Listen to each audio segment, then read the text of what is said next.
Channel. आज का हमारा टॉपिक रहेगा प्राचीन भारत में शिक्षा, साहित्य और कला। ये जो टॉपिक है ये लिया है मैंने 7th क्लास की न्यू एनसीईआरटी से, चैप्टर नंबर 5 से। तो इस वीडियो में हम ये जानेंगे कि कैसे भारत में शिक्षा का स्तर रहा है, प्राचीन समय में साहित्य और कला की क्या उन्नति रही है, ये सब इन्हीं से रिलेटेड हम क्वेश्चंस करेंगे। तो यहाँ मैंने कुछ क्वेश्चंस लिखे गए हैं। स्टार्ट करते हैं आज की वीडियो। जैसे कि फर्स्ट क्वेश्चन मैंने लिखा है, वैदिक शिक्षा किसे कहा जाता है? तो वेदों के आधार पर दी जाने वाली शिक्षा ही वैदिक शिक्षा कही जाती है। ठीक है, क्यों? क्योंकि वेद ही विश्व के सबसे प्राचीन ग्रंथ माने गए हैं। प्राचीन गुरुकुल शिक्षा प्रणाली में किस तरह से शिक्षा दी जाती थी? कैसे शिक्षा दी जाती थी गुरुकुल प्रणाली में? तो उसमें जैसे कि वेद, उपवेद, उपनिषद, निर्कुट, वेदांग द्वारा शिक्षा दी जाती थी। यानी कि वेदों का अध्ययन कराया जाता था, उपवेदों का और उपनिषदों का। उपनयन संस्कार का क्या अर्थ है? जो शिक्षा प्राप्त करने से पहले संस्कार होता है। ठीक है, शिक्षा प्राप्ति से पहले जो संस्कार किया जाता है उस संस्कार का नाम ही उपनयन संस्कार है। नेक्स्ट लेते हैं, जीवन व्यवस्था को कितने भागों में बांटा गया है प्राचीन समय में? तो इसमें जैसे कि 4 भागों में बांटा गया है। फर्स्ट जैसे ब्रह्मचर्य आश्रम, सेकंड गृहस्थाश्रम, थर्ड वानप्रस्थ और फोर्थ है हमारा संन्यास आश्रम।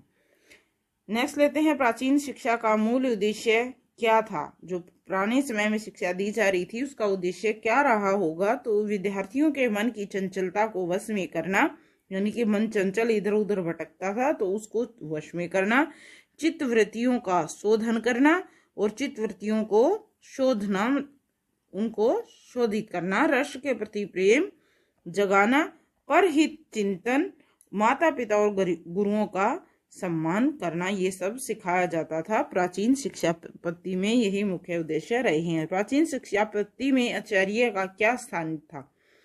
तो आचार्य का विशेष स्थान होता था, उसे देवताओं की उपाधि दी गई थी। क्या मानते थे? एक देव की भांति देव मानते थे, तो देव की उपाधि दी जाती थी। शिक्षण के अभ्यास में किस बात पे ज्यादा जोर दिया जाता था? तो उस टाइम पे शिक्षण के अभ्यास में मुख्य रूप से किस बात पे जोर दिया जाता था? उच्चारण पर।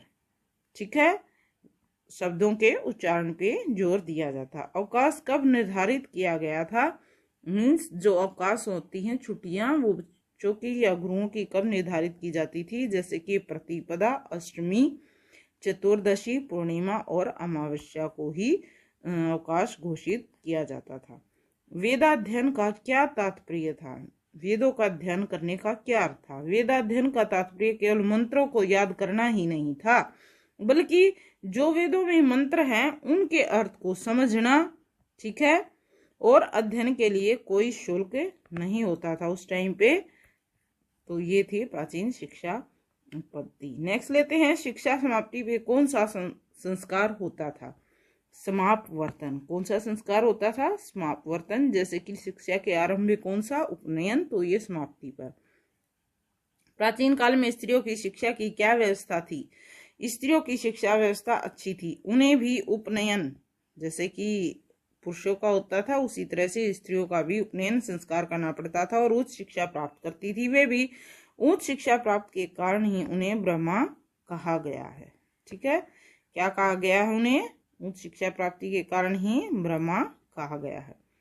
गायन और नृत्य कला में माहिर स्त्री को क्या कहा जाता था? उस टाइम पे जो भी स्त्री गायन और नृत्य कला में माहिर थी उसे कहा जाता था विशारद, यानी कि वो निपुण है।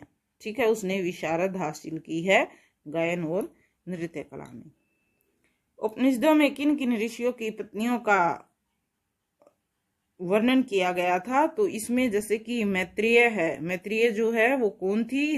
याज्ञवल्क्य ऋषि की पत्नी थी। भारती मंडन मिश्र की पत्नी थी और गार्गी आदि, इन सब का वर्णन किया गया है उपनिषदों में, जो कि क्या रही हैं? ये पढ़ी लिखी या कहेंगे शिक्षा अध्ययन करने वाली स्त्रियां रही हैं। प्राचीन काल में राष्ट्र की रक्षा की जिम्मेवारी किसकी होती थी? तो अर्थवेद जो है वो ये बताता है कि प्रत्येक व्यक्ति, ठीक है, हर व्यक्ति समाज का, उसको सैनिक शिक्षा दी जाती थी कि समय पड़ने पर वो क्या कर सके, अपने आसपास या अपने वातावरण में जो मौजूद जो भी चीजें हैं उनकी रक्षा कर सके। और सामान्य रूप से और क्या सिखाया गया था, स्त्रियों को ही सैन्य शिक्षा दी जाती थी। ठीक है, वैसे तो अर्थवेद क्या कहता है कि हर एक व्यक्ति के लिए जरूरी है सैन्य शिक्षा, लेकिन अगर जनरल तौर पे देखते हैं तो मुख्यतः ये काम किसका माना गया है, स्त्रियों का। प्राचीन काल में शिक्षा के प्रमुख केंद्र कौन कौन से थे, तो ये प्रमुख केंद्र थे जैसे कि आप सभी जानते हैं, नालंदा, तक्षशिला, वल्लभी, जो विक्रमशिला और कांचीपुरम विश्वविद्यालय प्रमुख रहे हैं शिक्षा के केंद्र के रूप में। क्योंकि तक्षशिला जो है वो भारत का प्रथम विश्वविद्यालय रहा है, जो कि अब वर्तमान समय में पाकिस्तान का हिस्सा है। नालंदा विश्वविद्यालय की स्थापना कब और किसने की, तो इस विश्वविद्यालय की स्थापना की है कुमारगुप्त ने। किसने की है, कुमारगुप्त ने 5वीं शताब्दी में की। और कहाँ की, पटना के राजगृह जिले में इसे स्थित है।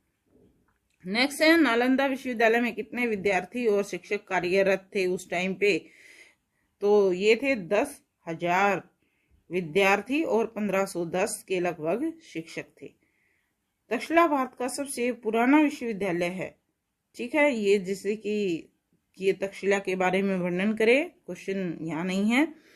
जैसे कि कौन सा विश्वविद्यालय है, सिर्फ एक पुराना विश्वविद्यालय है जो पाकिस्तान के रावलपिंडी के निकट जोजिया, अब इसकी वर्तमान पोजीशन भी देख लेते हैं, कहाँ है, जोजिया और पीपल गांव के पास है। 7वीं सदी के बाद शिक्षा के केंद्र के रूप में इसको स्थान मिला है। कब इसको स्थान मिला है, 7वीं सदी के बाद। तक्षशिला विश्वविद्यालय किसके आक्रमण से समाप्त हुआ है, तो ये समाप्त हुआ है शक और हुणों के आक्रमण से।